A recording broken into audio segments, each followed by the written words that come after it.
This is Beat the Closing Line with Nicole, Mo, and Eli. Hey everyone, welcome back to Beat the Closing Line. I am your host, Nicole Russo, alongside resident NFL analyst for TheLines.com, Eli Hershkovich, and Mo Nuwwarah. We hope you all had a wonderful holiday season and new year with your family. Now, before we get into today's show, we want to say that Damar Hamlin, his family, friends, and his teammates are in our thoughts.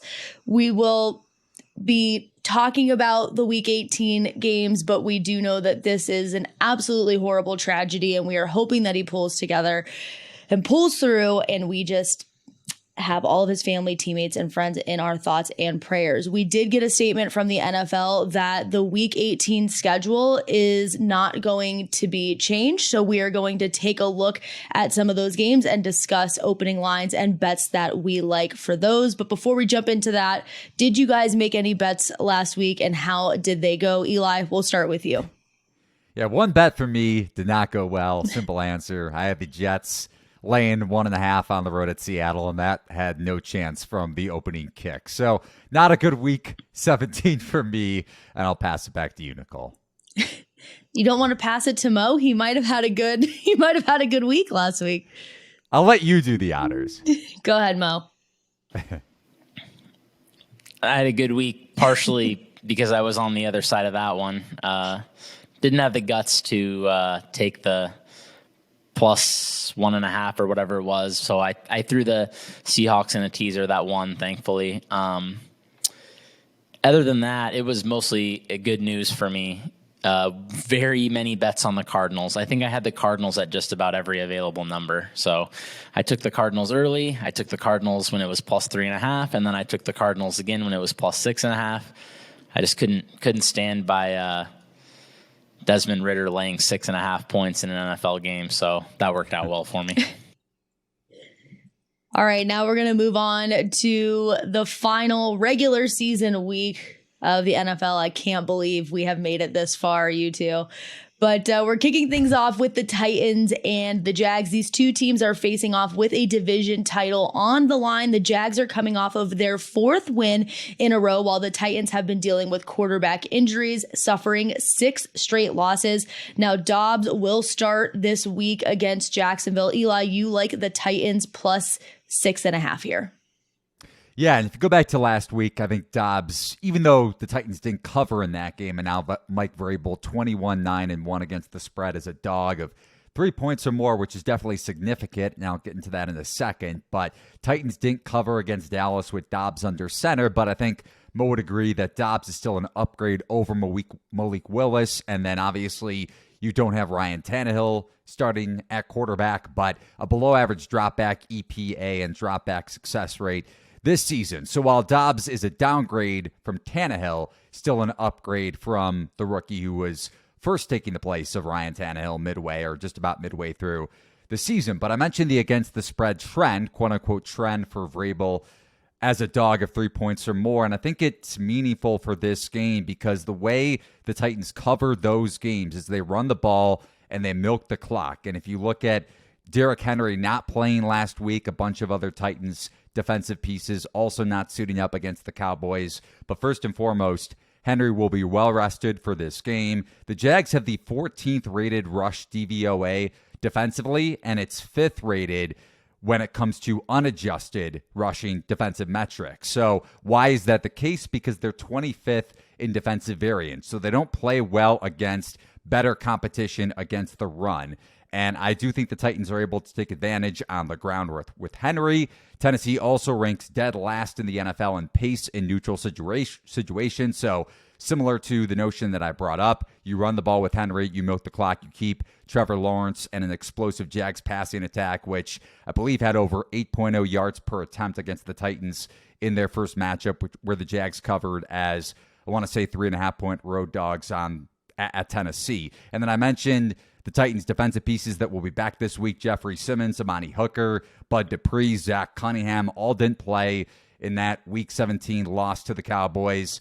As much as this Jags offense has taken a step with Trevor Lawrence, and you think about what he did against the Titans, again, going back to Week 14, if Tennessee can run the ball effectively and milk this clock, I do think the Titans at least keep this thing within a possession. So that's why I bet Tennessee plus 6.5. Are you worried about Derrick Henry's hip at all going into this game? It definitely plays a role, but I also think last week was more or less. I mean, the hip definitely had an impact, but I still think that was a rest situation where Tennessee, they knew they, going into this game, had to win at Jacksonville. So it's concerning, but I do think you still see an effective Henry on Sunday, or Saturday night, I should say. Mo, what do you think on this one? Well, I sure hope Eli's right. Middle of the season, everything was looking golden for the Titans. I didn't think the markets quite reflected how far ahead the Titans were in the division. So I took them in some early and middle parts of the season. I took some Titans futures. It got up to minus 1,200 at one point, I think. So I was like, all right, we probably won't need to sweat this one. Now I'm like plus 200 to get there. So, yeah, pretty painful to run into this spot. But I honestly like the like logical part of my mind that thinks about all the stuff I've been seeing on the field thinks that the Titans should be at least +7 here, maybe even +7.5. The Jags have just been playing so well, and the Titans just look so bad. But just everything Eli's saying about Vrabel is just always going to be sticking in the back of my mind here. I think it's real. I mean, I think he has a legitimate ability to like get his team up for these games where like the market, the people, the pundits, and nobody believes in them. I think there's something to it, man. I really like do. Mike Tomlin. Yeah, I really think he has some type of ability to get his team to play better in these spots. And we're going to see a kitchen sink game from the Titans, right? They're going to pull out everything they can. They're going to have an incredible effort by their defense. And so there's just absolutely no way I would actually lay the points in this spot. And yeah, I mean, dude, Dobbs was kind of moving the ball. I mean, he's not the worst ever. I think anyone you can pull off of any practice squad, which is basically what happened here, is honestly going to be better than Malik Willis. I mean, 17 first downs against the Cowboys, 7 of 16 on third down. This wasn't the worst ever. They kind of got sank by 10 penalties for 124. So it seems like something they should be able to clean up. And yeah, I think Dobbs is going to be a legitimate upgrade on Malik Willis. I think that's like pretty much anyone you can get. And Dobbs didn't embarrass himself. Just pull someone out of the stands at this point, and Mo says that they're better than he's that bad. I mean, I don't know. I get like why they picked him where they did. I think it was fine, to be clear, even though I wasn't excited about him as a prospect. But like just to have him fall in the draft, whatever, you're just throwing a dart at that point anyway. That pick's not that likely to produce huge value. So I completely understand the pick, but I just wouldn't expect good things for sure right now. And just one last note, too. Henry was seen practicing on Thursday, so good sign if you want to back the Titans early in the week. All right, next up, we're back on a Washington Commanders bandwagon. I know, it's a shocker for those of you out there, because it wouldn't be a Beat the Closing Line episode if we weren't on Washington. Now, the Commanders will take on the Cowboys this weekend. They are officially out of playoff contention after their Week 17 loss, and Dallas is still fighting to put themselves in contention for the number 1 seed in the NFC. But Mo, without anything to play for, you think that the Commanders can keep it close, and you like them as 4.5-point dogs here. Yeah, a little bit of a theme for me this week. I have many wagers on teams that theoretically have nothing to play for. I think we've seen in the past, though, these lines tend to get inflated. That tends to get overvalued by a lot of the market, I guess. Yeah, Washington eliminated, much to the surprise of Ron Rivera. I don't want to dump on Ron, though. I think, like, whatever. Like, I think that's just, like, irrelevant. He's just going to try to get his team ready to win, and who cares, right? Like, if they lose, I mean, that's not what he's worried about. He has to get his team ready to win. He can't worry about other scenarios of other teams. He did comment on it, but you probably should know what you need to either make or not make the playoff. He's just worried about winning the game, which is what he should be. I'm just saying, you probably. And yeah, like speaking of Ron, I think that's another situation similar to Mike Vrabel. This is a team that I think we can definitely count on to come out and put out a professional effort. If this was, Cliff Kingsbury, Nathaniel Hackett, one of these dusty coaches, I'd feel different. It's not just like I'm not just always betting these teams, but I think, we've seen the players love Ron. All of his players, they're always behind him. Multiple teams now. They're going to play hard for him. And I think we can count on that here. And we're facing a Cowboys offense they're moving the ball. Like the efficiency, yards per play, it looks good. But Dak's been pretty bad for multiple weeks now. 7 picks, 11 sacks the past 4 games. Just a lot of negative plays.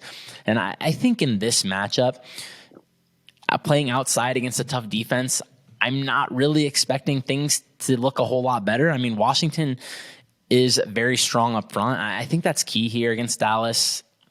We've talked about on this show multiple times since Eli brought it up several weeks ago. Since losing Terrence Steele, this line just hasn't been as good. Tyron Smith kind of working his way back. Doesn't look like himself. PFF grades have Tyron playing right tackle right now and Jason Peters as one of the worst tackle pairings in the league, which makes sense to me. I mean, given how much of Dak Prescott's play we've seen basically be tied to how good the line is in front of him, when that's not pristine, he's not usually able to be that great of a quarterback. And facing Washington's elite front seven, 7th in pressure rate, I think he's going to be under a lot of heat here, and I don't expect a great game from him, and the market really doesn't either. I mean, low total of 41, so that makes me even more inclined to take Washington. So I did take Washington, plus 4.5. Unfortunately, it's plus 5.5 now. So, hey, you can get a better number than I got. I know 5 isn't likely to be too important of a number, obviously, but you can get a little more value than I got. And I think one more sneaky thing about this game, Philly playing at the same time, huge favorites against a Giants team. This is a team, that has nothing to play for, that I know is going to rest guys and not play their best, okay? So I could see Philly. I mean, obviously Philly, the market thinks they're going to be up big. If they are up big, say it's 24-0, 24-3, something like that at half, I think there's a chance we could see Dallas pull the plug here. I mean, why would you risk injury and just have your guys come out in the second half? So I'd also be looking for a potentially live spot, see if you can grab Commanders second half here, no matter really what the situation is in that game. If Philly is up big on Dallas, I don't know how much scoreboard watching they're going to do, but I feel like when players' health is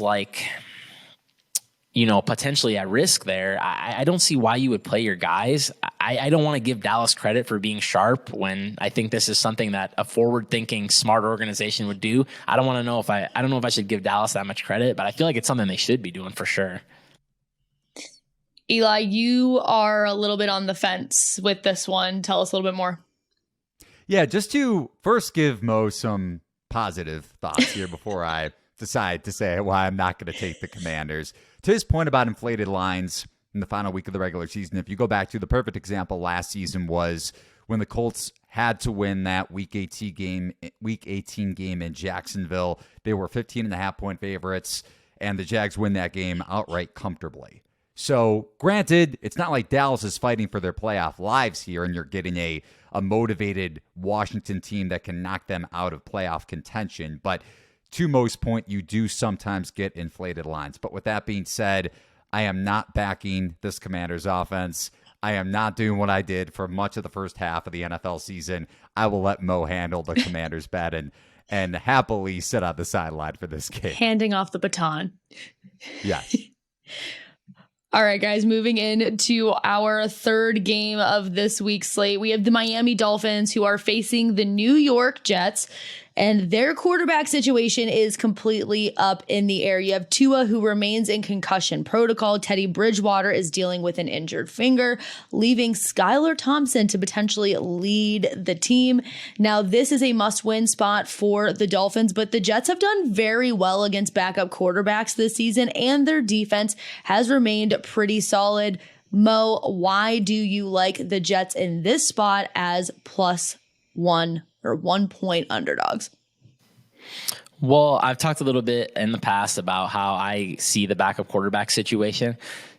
In general, usually I'm looking to backup quarterbacks that I think are above a threshold where you can operate an NFL offense and be productive and just be fine out there. I don't think you need greatness at the quarterback position to cover in most cases in the NFL, but you need competence, okay?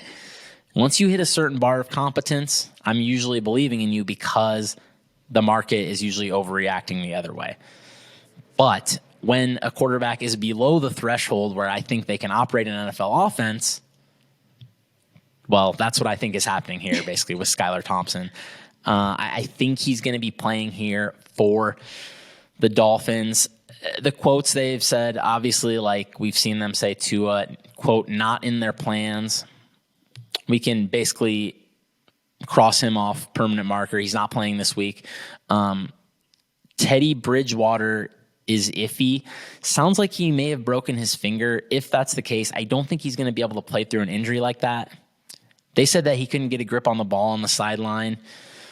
I don't know if that's going to change in a week. So I'm basically expecting Skylar Thompson, and unlike Joshua Dobbs, who was able to move the ball for a lot of that game, and some of these other backup quarterbacks we've seen, not so much with Skylar Thompson. And we shouldn't expect that. He's 7th round rookie. I mean, not everyone can just come out and Brock Purdy it up and just march up and down the field from the second they get on the field. In fact, most guys can't, okay? And Skylar Thompson looks like what most 7th round rookies are going to look like. He's completing a dismal 54% of his passes, 1 touchdown, 3 picks. In college, he made a lot of his bacon running.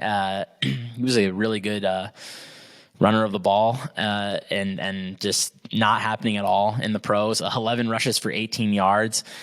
He piloted 4 drives in that last game. It went interception, which admittedly wasn't his fault, but hey, it was 3rd and 14 from the 40. So yeah, I don't know if they were scoring there anyway. 4 and out, turnover on downs there, punt, and then they finally scored a touchdown against just absolute prevent D. The Patriots were up 9 with 3 minutes left, whatever. They just wanted to make sure the clock got blood. They did not care if they allowed a touchdown with 10 seconds left, which is basically what happened. A lot of guys in the Discord were very disappointed by this result. I was not, because I had the Dolphins. But yeah, I just don't think Skylar Thompson has any business starting an NFL game. I am continuing to be surprised that they haven't gotten a Joshua Dobbs type of veteran off the street. They tried to work out a couple guys already, it sounds like. Kyle Lauletta and Jack Cohn. These guys are literally in XFL contract, I think, in Cohn's case. And I want to say USFL contract was the last thing I saw on Kyle Lauletta's resume. Okay. I don't know if these guys meet the threshold either. In fact, I would guess they don't.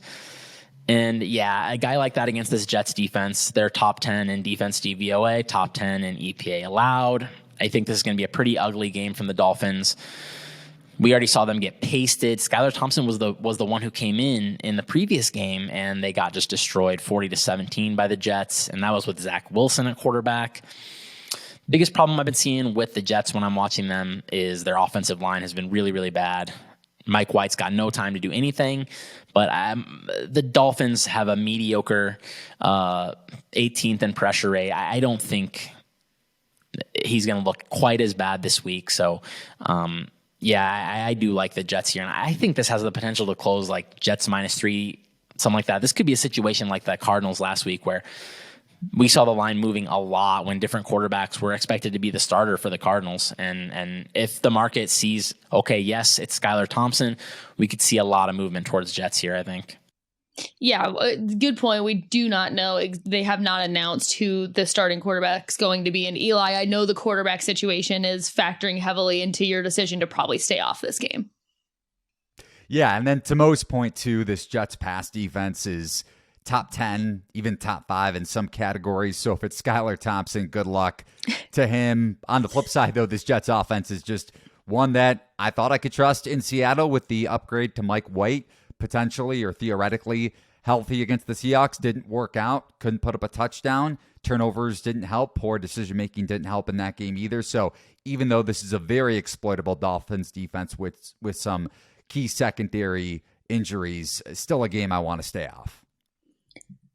All right, guys. Last but not least for this week, we have the Packers and the Lions. Now, the Packers will secure the NFC wildcard spot with a win against the Lions here. But if the Lions win and the Seahawks lose, Detroit is in. I always love like all those different scenarios. I feel like I need a map. That's kind of where my Steelers are right now. Like if the Steelers win, the Seahawks lose, the Jets wins, but whatever. That's the scenario for those two teams. Right now, the total for this game is sitting at 49.5. Eli, you like the under here.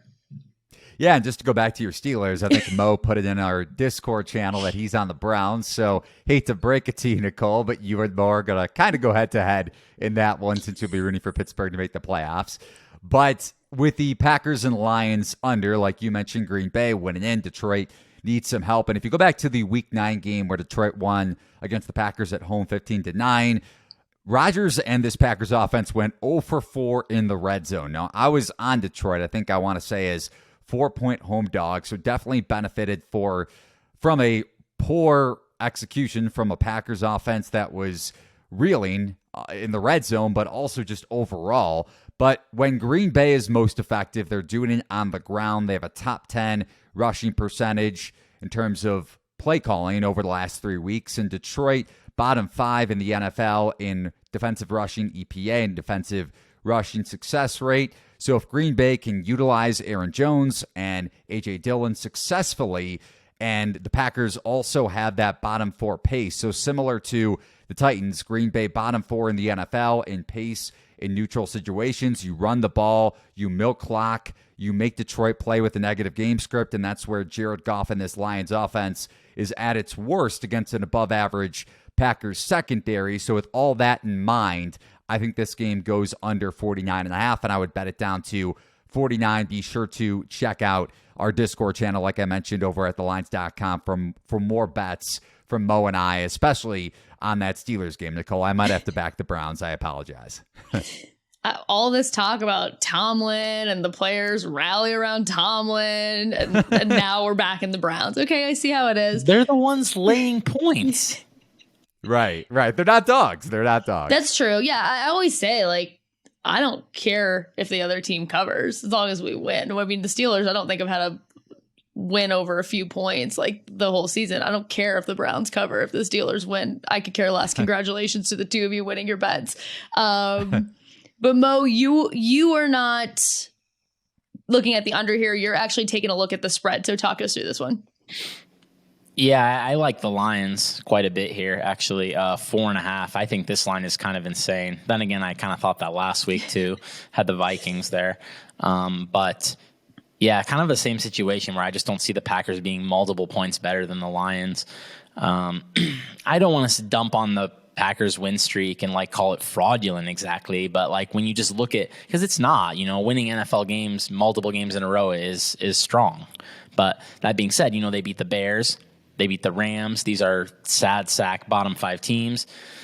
The Dolphins, that's obviously a good win, but they were outgained very significantly in that game. And basically, let's be honest, I hate to like make it like a concussion, blame an injury thing, but they played a concussed quarterback for like over a half there. Okay. And then, the Vikings game, dominant win, but 14 non-offensive points, basically snap of a finger in the first quarter. So that was just never a game, really. I think they're probably getting too much credit from the market for this win streak. But my only concern here basically is we've seen the home road splits. Jared Goff playing outdoors in the cold makes me a little nervous. That's why I'm not going to take any money line here. I'm going to take the points. But then again, that also jives with what Eli thinks, which is looking for an underplay here, which makes sense to me in a spot where we don't expect the Lions offense to be at their best. That being said, he did play better the last couple times, though. Jets game, obviously they didn't score a ton of points in that game, but he did produce fairly efficiently against a good defense, obviously. And the Panthers game, he was actually pretty good against the Panthers. They lost that game because of their defense. So a lot of it depends on just how Jared Goff plays here. But yeah, I think I would lean under generally just because of his record in these sorts of games. But I definitely do like the Lions here. All right, guys. Thank you for joining us again. I know we had a little hiatus for the holidays. We're rested and ready to get back into it. It's nice to be back. I can't believe we're about to head into the postseason pretty soon. If you are wagering this weekend, good luck with your bets, and we will see you next week.